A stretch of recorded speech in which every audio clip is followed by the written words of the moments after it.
Shalom, selamat berjumpa kembali dalam channel YouTube Simeon Sulistyo. Nah, Bapak Ibu Saudara, kita masih di dalam rubrik Yuk Tanya Alkitab. Rubrik yang berisi tentang pertanyaan-pertanyaan yang sering kali diajukan oleh baik orang Kristen maupun orang non-Kristen. Yang pertanyaan-pertanyaan ini bisa saja menyerang, yang meragukan firman Tuhan maupun meragukan iman Kristen, ya. Dan pertanyaan-pertanyaan ini perlu dijawab dan harus dijawab. Kalau tidak dijawab, maka orang akan kebingungan, khususnya orang-orang Kristen yang mulai bimbang dalam imannya. Mereka akan bisa betul-betul meninggalkan kekristenan karena kebimbangan yang tidak terjawab ini. Ya, nah di sini kita akan coba bahas satu persatu pertanyaan-pertanyaan yang sering kali diajukan. Bagi Bapak Ibu Saudara yang juga memiliki pertanyaan serupa, boleh kirimkan, tuliskan di dalam kolom komentar di bawah ini. Baik, kali ini apa yang akan saya bahas? Yang mau saya bahas kali ini adalah pertanyaan kira-kira gini: mungkinkah Simon Kirene yang disalibkan menggantikan Yesus atau Yesua? Nah, Bapak Ibu Saudara, pertanyaan ini sebetulnya sudah saya jawab, tetapi tidak spesifik tentang Simon Kirene, ya. Di dalam video saya sebelumnya, saya membahas tentang benarkah Yesua disalibkan? Bukankah ada orang yang diserupakan, gitu ya? Saya di sana sudah jelaskan bahwa ada bukti-bukti di luar Alkitab yang mencatat bahwa memang ada penyaliban itu, dan yang disalib adalah Yesus Kristus atau Yeshua HaMashiach. Jadi buktinya tidak di dalam Alkitab loh, di luar Alkitab. Yang itu objektif tentu saja, tidak berkaitan dengan iman, tetapi fakta sejarah, gitulah. Dan sebaliknya tidak ada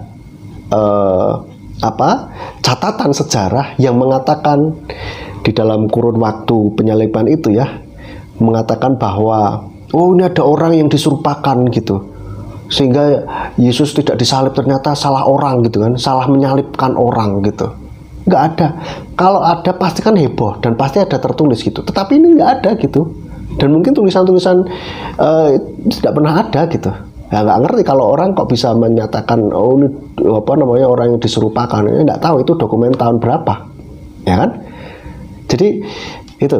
Tetapi saya akan bahas merujuk kepada Simon Kirene ini, oke?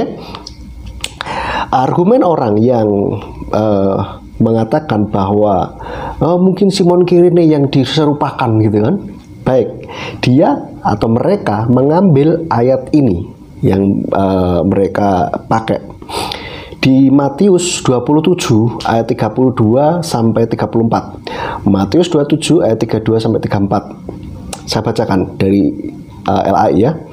Ketika mereka berjalan keluar kota, mereka berjumpa dengan seorang dari Kirene yang bernama Simon. Orang itu mereka paksa untuk memikul salib Yesus. Maka sampailah mereka di suatu tempat yang bernama Golgota, artinya tempat tengkorak. Lalu mereka memberi dia minum anggur bercampur empedu. Setelah ia mengecapnya, ia tidak mau meminumnya. Nah, mereka beranggapan bahwa ini tidak ada menuliskan bahwa Yesus yang disalib, ya, di dalam Matius ini. Matius 27 mana? Di ayat 32 dikatakan orang itu mereka paksa untuk memikul salib Yesus. Ini kan ngomongin tentang Simon Kirene. Lalu ayat selanjutnya, maka sampailah mereka di suatu tempat dan seterusnya. Lalu mereka memberi dia minum anggur. Dia ini di sini siapa? Enggak, itu terus Yesus katanya. Buat saya ini argumen yang konyol gitu buat saya. Dan lebih konyol lagi kalau orang terus akhirnya goyah imannya gara-gara beginian, begitu loh saudara. Mohon maaf, agak keras nih. Kenapa? Karena ini ayat dipotong, saudara. Ayat dipotong. Dan kalau kita lihat secara keseluruhan, ayat sebelumnya itu membicarakan tentang Yesus, peristiwa. Ini tokoh utamanya Yesus gitu loh. Ya, dan ayat-ayat selanjutnya kita lihat bahwa Yesus yang disalib gitu. Bukannya orang lain. Dipotong mana enggak ada tulisannya Yesus. Loh. Bagaimana ini orang? Meskipun tidak ada tulisan, tidak ada kata Yesus di sini di ayat selanjutnya, dia di sini adalah, kita perlu tahu dia di sini ini siapa. Dia di sini menggantikan Yesus. Maksudnya itu Yesus, bukan Simon Kirene. Bagaimana kita tahu? Kita lihat dong konteks ayatnya, ya kan?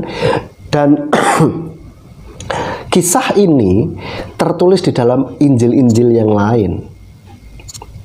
Maka kalau orang Kristen membaca Injil, membaca kitab sucinya dengan baik dan benar, maka ketika ada orang bilang, oh itu kan Simon Kirene, lalu ditunjukkan ayat begini dan dijelaskan dengan logika yang sesat itu, maka tidak akan tergoyahkan imannya. Kenapa? Karena dilihat loh, di Injil-Injil yang lain ada tertulis kok, jelas itu siapa yang disalibkan gitu loh. Dan bahkan di Matius sendiri kan juga tertulis begitu di ayat-ayat selanjutnya. Ya, jadi sebetulnya tidak perlu dibingungkan gitu, tidak perlu dibesar-besarkan. Ya, ini hanya sekedar orang mengajukan begini kan, mungkin tidak tahu ya untuk konten atau untuk apa namanya, biar terlihat, dia ngerti kitab sucinya orang Kristen gitu. Padahal mah cuman dia tomat dan dia apa namanya twist caranya mengartikannya. Konyol sih buat saya. Kita lihat Injil-Injil yang lain yang menunjukkan kisah ini. Markus 15 ayat 21 sampai 24. Markus 15 ayat 21 sampai 24, saya bacakan dari AI ya. Pada waktu itu lewat seorang yang bernama Simon, orang Kirene, ayah Alexander dan Rufus, yang baru datang dari luar kota. Dan orang itu mereka paksa untuk memikul salib Yesus. Mereka membawa Yesus, perhatikan ini diulang nama Yesus ya. Mereka membawa Yesus ke tempat yang bernama Golgota, yang berarti tempat tengkorak. Lalu mereka memberi anggur bercampur mur kepadanya, tetapi ia menolaknya. Kemudian mereka menyalibkan dia. Lalu mereka membagi pakaiannya dengan membuang undi atasnya untuk menentukan bagian masing-masing. Perhatikan di sini. Kemudian mereka menyalibkan dia. Siapa dia di sini? Kita lihat dong ayat sebelumnya. Ya kan? Sudah ngomongin. Kita lihat, makanya kalau baca Alkitab ini harus lihat konteksnya. Jangan dipotong-potong terus cuma diartikan sesuka hati untuk membenarkan argumennya. Baca yang benar. Di sini dikatakan mereka membawa Yesus ke tempat yang bernama Golgota, yang berarti tempat tengkorak. Lalu kemudian dan seterusnya, kemudian mereka menyalibkan dia. Jelas, yang disalibkan siapa? Dia di sini siapa? Yesus, bukan Simon Kirene.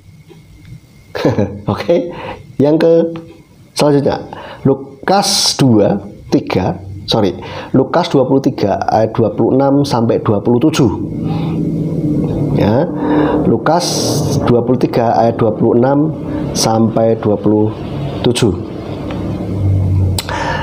Saya bacakan, ketika mereka membawa Yesus, mereka menahan seorang yang bernama Simon dari Kirene yang baru datang dari luar kota.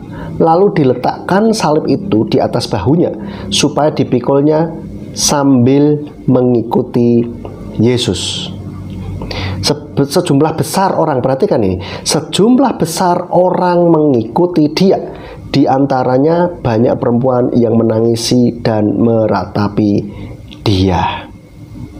Oke, lalu kita lompat ke ayat yang ke-32 sampai 33. Ayat 32 sampai 33 dikatakan, dan ada juga digiring dua orang lain, yaitu dua penjahat, untuk dihukum mati bersama-sama dengan dia.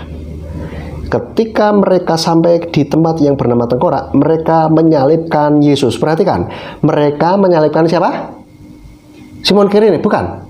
Bukan. Tulisnya jelas, Yesus yang disalib, bukan Simon Kirene. Oke? Di situ, dan juga mereka kedua orang penjahat itu, yang seorang di sebelah kanannya, yang lain di sebelah kirinya. Jelas, detail sekali posisinya Yesus di mana, di tengah, ya. Lalu selanjutnya kita lihat di Injil yang lain lagi, Yohanes atau Yohanan, Yohanes 19 ayat 16 sampai 18. Yohanes 19 ayat 16 sampai 18.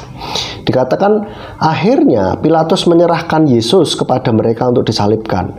Mereka menerima Yesus. Sambil memikul salibnya, ia pergi keluar ke tempat yang bernama tempat tengkorak. Dalam bahasa Ibrani, Golgota. Dan di situ ia disalibkan mereka, dan bersama-sama dengan dia disalibkan juga dua orang lain, sebelah menyebelah. Yesus di tengah-tengah. Kurang jelas nggak ini, saudara? Jelas banget. Nek nggak jelas, kalau nggak jelas, kebangetan, saudara. Ya, ini berarti memang kalau saya bilang memperkosa ayat ini untuk kepentingan diri sendiri.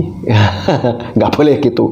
Ini harus dibaca dengan utuh, dengan benar. Jangan dipotong, dicomot, diartikan sendiri, bingung-bingung sendiri, lalu menyebarkan kebingungan yang sebetulnya tidak perlu bingung gitu kepada orang-orang yang lain, khususnya kepada orang Kristen yang tidak pernah baca Alkitab gitu.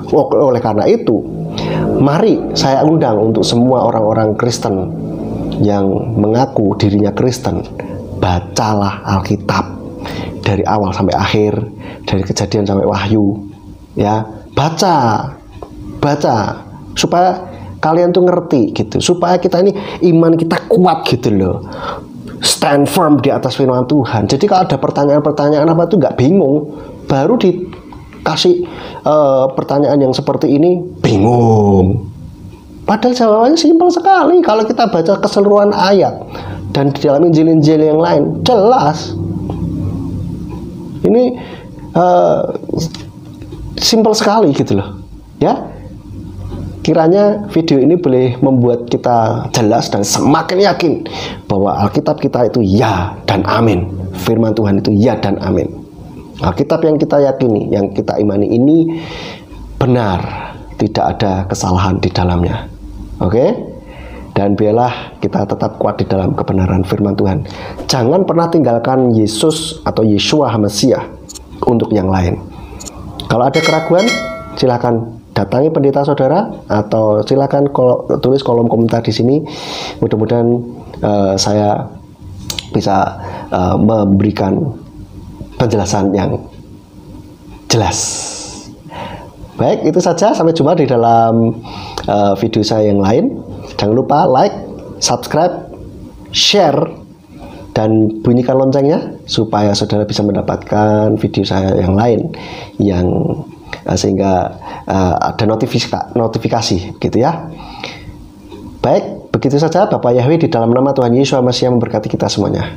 Shalom.